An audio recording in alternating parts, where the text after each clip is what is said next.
আজকের এই নতুন রেসিপিটা তৈরি করে যদি এক বাটি খেয়ে নেন তাহলে দেখবেন সারাদিন আর কোনো রকম কমজোরি ভাব লাগবে না। দুর্বলতা থাকলে সেটাও কেটে যাবে। যে কোনো উপোসের দিনেও খেতে পারবেন, কিংবা উপোস ছাড়াও দেখবেন ইচ্ছে করবে বারবার বানিয়ে খেতে, কারণ ভীষণ এনার্জি দেয়। এর মধ্যে যা যা উপকরণ দেওয়া হয়েছে সেগুলো কিন্তু ভীষণ উপকারী।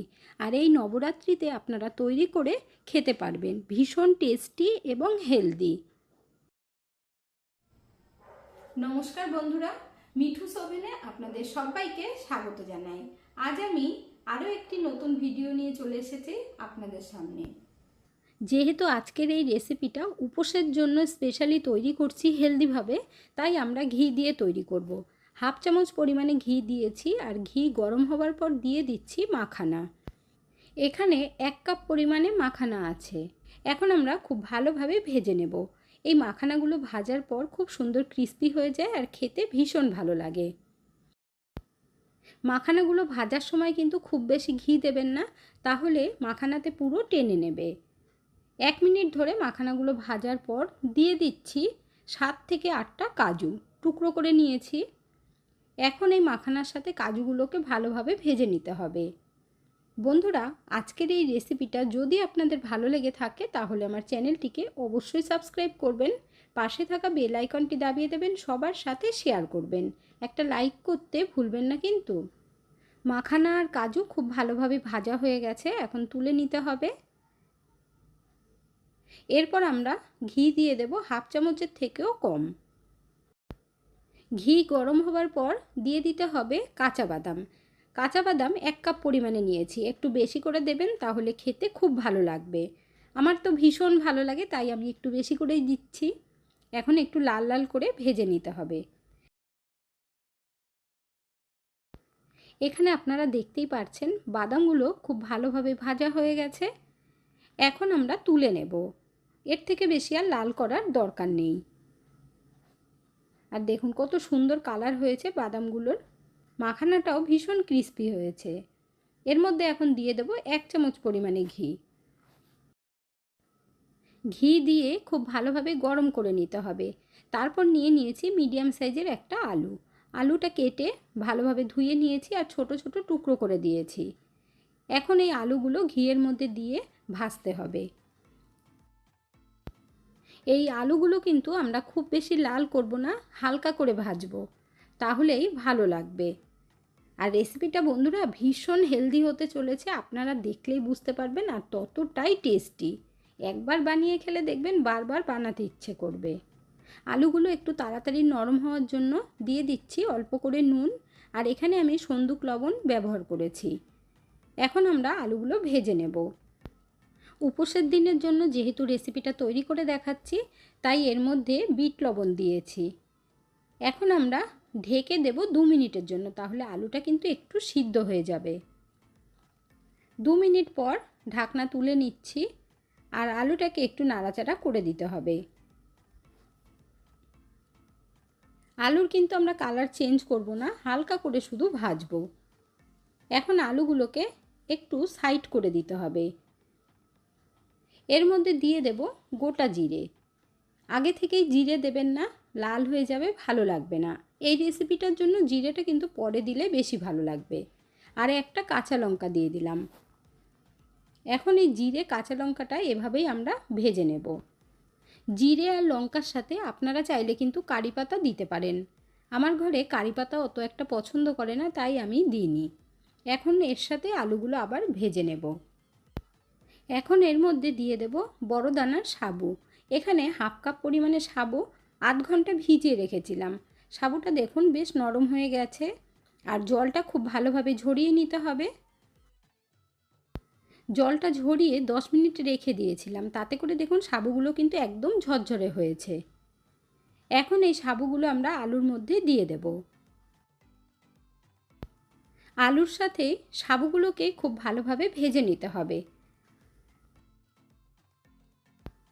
সাবুদানার খিচুড়ি বানাতে গেলে অনেকটা ঝামেলা হয়, সাবুগুলো ঝরঝরে রাখতে হয়। তবে আজ আমি সাবুদানার এই খিচুড়িটা একদম অন্যরকমভাবে তৈরি করব, এতে করে কোনো ঝামেলাই হবে না। আপনারা কিন্তু মাত্র 10 মিনিটেই তৈরি করে নিতে পারবেন। এখানে আপনারা দেখতেই পাচ্ছেন সাবুটা কিন্তু খুব সুন্দর ঝরঝরে হয়ে গেছে আলুর সাথে ভাজতে ভাজতে। এর মধ্যে আমরা এখন দিয়ে দেব একটা টমেটো।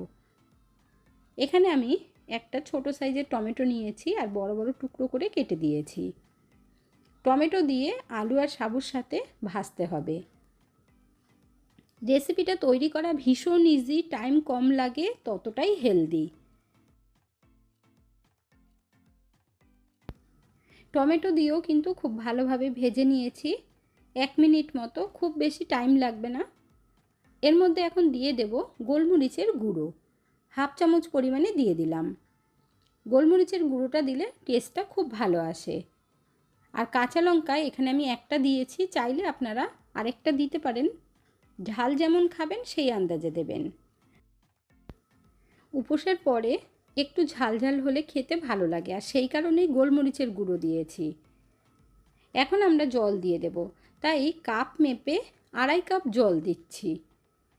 চায়ের কাপ মেপে জল দেবেন, তাহলে 2.5 কাপ দেবেন। আর সাবু কিন্তু আমি চায়ের কাপ মেপেই 1/2 কাপ দিয়েছি। এখন সব কিছু খুব ভালোভাবে মিশিয়ে দেব। আর দেখতেই পাচ্ছেন বন্ধুরা, কালারটাও কিন্তু আগের থেকে খুব সুন্দর হয়েছে। এখন দিয়ে দিচ্ছি স্বাদ মতো নুন। আলুর মধ্যে যেহেতু নুন দিয়েছি তাই এখন অল্প করে দিলাম, দরকার হলে পরে দেওয়া যাবে। আপনারাও চেক করে নিয়ে তবেই দেবেন। নুনটা দিয়ে খুব ভালোভাবে মিশিয়ে দিতে হবে। আর সন্দুক লবণ দিয়েছি। এখন আমরা গ্যাসের ফ্লেম মিডিয়াম আঁচে রেখে 5 মিনিটের জন্য ঢেকে দেব। 2-3 মিনিট বাদে ঢাকনাটা তুলে একবার নাড়িয়ে দিতে হবে, না হলে সাবুগুলো নিচ থেকে লেগে যেতে পারে। এখন আমরা গ্যাসের ফ্লেম বাড়িয়ে দিয়ে খুব ভালোভাবে ফুটিয়ে নেব, তাহলে তাড়াতাড়ি হয়ে যাবে। এখন আমরা আরও 2-3 মিনিটের জন্য ঢেকে দেব। 3 মিনিট হয়ে গেছে, এখন আমরা আবার ঢাকনাটা তুলে দেখে নেব। আর এই ঝোলটা কিন্তু খুব বেশি গাঢ় করা যাবে না, তাহলে ঠান্ডা হবার পর কিন্তু আরও বেশি গাঢ় হয়ে যাবে, তখন ভালো লাগবে না। আর সাবুগুলো দেখুন ভালোভাবে গলে গেছে। আর আলুগুলো চেক করে নিতে হবে গলেছে কি না, কারণ আমরা 5-6 মিনিটের জন্যই ঢেকেছিলাম। এখানে দেখুন বন্ধুরা, আলুগুলো কিন্তু খুব ভালোভাবে সিদ্ধ হয়ে গেছে। আর টমেটো সিদ্ধ হয়েছে কিনা সেটাও একটু দেখে নেব। খুব বেশি গলানোর দরকার নেই। টমেটো ভালোভাবে গলেছে। এখন আমরা ভালোভাবে একটু নাড়াচাড়া করে দেব। এর থেকে বেশি আর আমরা টানাবো না। এখন এর মধ্যে ভেজে রাখা মাখানা বাদাম দিয়ে দিতে হবে। এই সময় দিলে তাহলে ক্রাঞ্চি থাকবে, খেতে খুব ভালো লাগবে। আগে দিয়ে দিলে কিন্তু একদম নরম হয়ে যাবে, খাওয়ার সময় মুখে যখন পড়বে না একেবারেই ভালো লাগবে না। এখন খুব ভালোভাবে মিশিয়ে দিতে হবে। আর দেখুন এখনও কিন্তু ঝোলটা অনেকটাই আছে। এর মধ্যে এখন দিয়ে দেব জিরের গুঁড়ো। জিরেটাকে হালকা রোস্ট করে নিয়ে গুঁড়ো করে নিয়েছি, 1 চামচ পরিমাণে আছে, দিয়ে দিচ্ছি।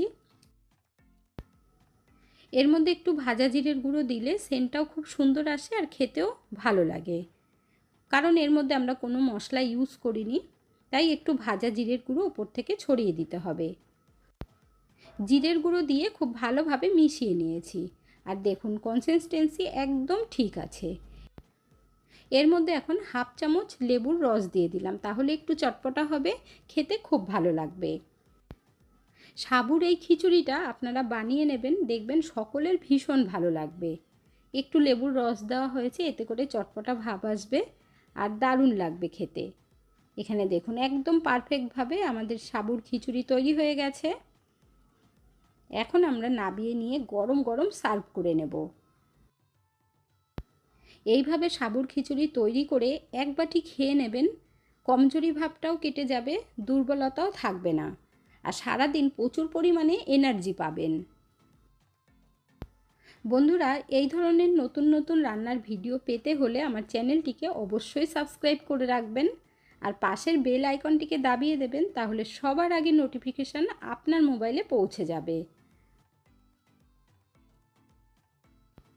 একবার বানিয়ে খেয়ে দেখবেন, উপোসের দিন ছাড়াও এমনি দিনেও আপনাদের বানাতে ইচ্ছে করবে। এইভাবে বানিয়ে দিলে সকলেই ভীষণ মজা করে খাবে আর বলবে বারবার বানানোর জন্য। সাবুর এই খিচুড়িটা বানাতে আমি 2 চামচ ঘি দিয়েছি। আপনারা কিন্তু চাইলে আরও কম ঘি দিতে পারেন, তবে এখানে আমি একটু বেশি করে বানিয়েছি, তার জন্য 2 চামচ দিয়েছি। আপনারা যদি ঘি বেশি পছন্দ না করেন তাহলে মাখানা, বাদাম এগুলো ড্রাই রোস্ট করে নেবেন, তাতে করেও খিচুড়িটা কিন্তু দুর্দান্ত হবে। তাহলে আর দেরি না করে ঝটপট বানিয়ে ফেলুন। আজকের ভিডিওটা আপনাদের কাছে কেমন লাগলো অবশ্যই কমেন্ট করে জানাবেন। এতক্ষণ ধৈর্য ধরে ভিডিওটি দেখার জন্য অসংখ্য ধন্যবাদ। ভালো থাকবেন, সুস্থ থাকবেন। দেখা হচ্ছে পরের ভিডিওতে। Thank you.